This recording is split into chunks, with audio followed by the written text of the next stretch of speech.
Hello. Got one on. Oh gosh. Oh, it's all falling out.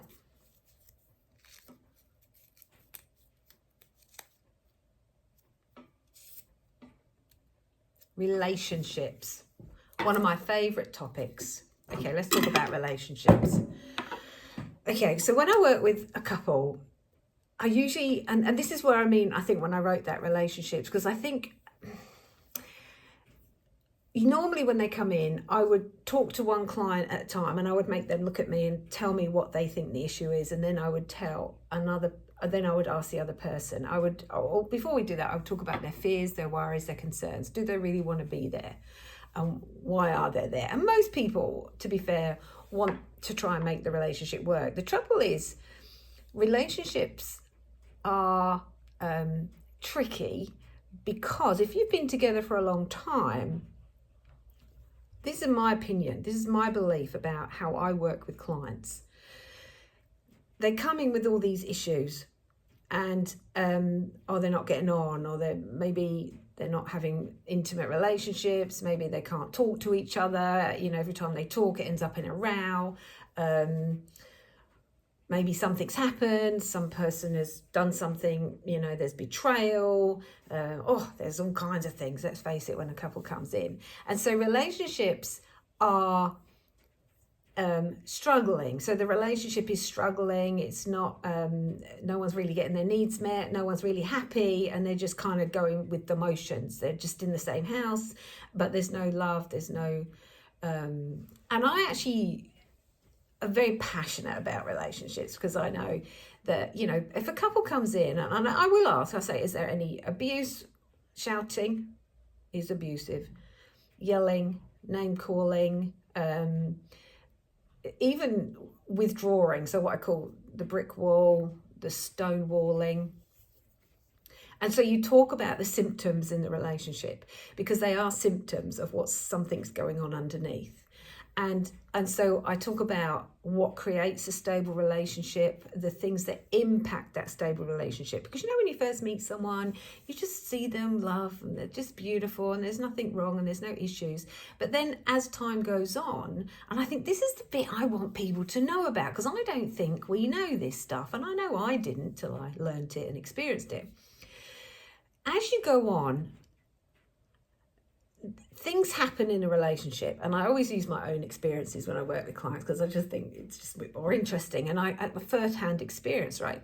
And so it's these little things that add up into big things, and I talk about the brick walls that we build. Now those brick walls, when we first meet, are just clean lines. There's no bricks on the wall, and it's just clean. There's nothing getting in the way, right? We're being loved, of receiving love. It's all like this. But as we go on and things happen, like for example, and I always use this example, I've spent 2 hours cleaning this floor in my house, and my husband walks in his dirty boots and walks all over it. Now, my thinking is, he doesn't care about me. He doesn't care about the fact that I just spent 2 hours. And if I say anything, it's like, oh, it's just a floor.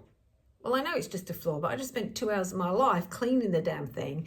And the fact that you walked over it without any consideration for that time spent on that floor leaves me feeling like you don't care about me. Now, I wouldn't initially say that. And I think a lot of people wouldn't. They'd be like, what are you doing? You've just walked all over my floor. And you'd be angry. That would be the presenting emotion. But underneath, I would be hurt. He doesn't care about me. Now, that's just one. So let's talk about some other examples. You're at a party and maybe I say something that's a bit embarrassing for my partner, or maybe I say something that's not very respectful, and he feels humiliated. But he doesn't say anything. He just maybe has another drink, or maybe has a go at you later, or has a bit of a dig, or gets angry with you. How could you say that? Or maybe he doesn't say anything. But that's kind of one brick on the wall. He hurt me because energy to be processed has to be processed through the heart. But a lot of the time we go, oh, he just doesn't care about me. Or like I said, we present with anger, but actually he doesn't really care about me. That's how I felt. And that gets repressed. And it's almost like there's one brick on the wall. Now that's just one thing over one day. Now in and of itself, it's not a big deal. And we go, just brush it under the carpet. don't worry, dismiss it, repress it. But actually, if that happens, maybe one little thing every day, and this is what happens in relationships, they refuse to put how many people do I know who throw their washing over to the wash basket and it lands on the floor, and somehow, I don't know, I'd pick it up and put it in the wash basket, and it would be annoying and frustration, but underneath my heart is probably my time isn't as important as theirs, or they don't seem to care that I have to then do this and I have to do everything for everybody. I think, especially as women, if we're working and we've got kids and a family, we feel like we're doing a lot, and I'm taking care of everybody else, but no one seems to take care of me, so we end up quite hurt and sad and lonely and depressed, and that might present as anger. So think about that. Bricks on the wall. Well, after a few years, months, decades, you might have a few bricks on your wall. So you just kind of look at the other person, and immediately feel this pain gets triggered. Eckhart Tolle calls it a pain body. It's like a body of pain. Well, and don't forget the first 7 years, and then subsequent, we've been hurt and wounded and rejected and all of that. So there's all that wounding in there. And so you've already got a brick wall, and this is in this relationship with this person, it's a clean slate. But in terms of you, and the pain that you might have, repressed, denied, and avoided is still in there. And so they might then compound that. So if you felt rejected, you will project that into this relationship by feeling, you've got your little bag of evidence that no one ever listens to me and no one cares about me, and that partner that you have chosen is reinforcing that. Does that make sense? And so relationships, are key, and everything stems from those. That they are the most important thing that we have is our relationships, and ultimately it's the relationship with yourself and then with another. And so for me as a therapist, all I care about is building a relationship with you and helping you have that relationship with you and you in a way that you might not have that relationship with you and you, because if you're repressed, denying, avoiding, you're rejecting a part of yourself, which growing up may have happened out here, that they rejected you and now you reject you. And so relationships are key. And I think working in a couple, and I love working with couples, it's my all-time favorite thing to do, is to actually help them wake up to themselves, to their own unresolved issues, to their own wounds, and how they bring that into this relationship and project it onto another, how they do not come through for themselves, that they're very repressed, deny, and avoid. And so if you do it here, you'll do it there, right? And it's fascinating when you work with a couple. So relationships, when you get a couple in, you really see the dynamic that they have with each other, which tells you about the dynamic they have with themselves. And so very, very powerful when you work with a couple.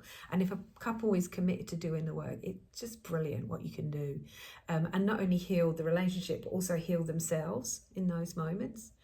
So relationships are key. I mean, that's what keeps the world going round. It's the most important thing we do. And predominantly my job or my role, I think, is to help you have a good relationship with yourself, because that relationship dictates all the other relationships. And so if you are hating, rejecting yourself, then when you meet someone and you have that mirror in front of you, then that will trigger you. And this is why in relationship we can grow exponentially. I mean, we can grow on our own, but I think more so when we've got a mirror in front of us. And my husband has taught me so much about me, about who I was, about my pain, my wound, and continues to do that. Because the ones that are closest to us can also hurt us the most and trigger us the most, and that's fantastic. And what we do to ourselves, so if I reject and hate on me, then I'm probably going to do that to another, or do that in some form to another. So relationships, fascinating. I mean, we could just talk all day about relationships, couldn't we? Learning about my styles of communicating. And that is all about basic personality structure. You know, like me, I'm a bit of a withdrawer, because when I get big heavy emotions, that's how I try and manage them, by, you know, laying down, sitting down, doing nothing, or distracting. Some people, when they get feelings, they want to move towards, and they want to work it out, and they want to talk about it, and they want to try and resolve it. And we're all doing different things, and some of us are winners, and I'm only okay if I'm right, and I'm going to keep talking till you know I'm right. And so learning about your own, the way you communicate.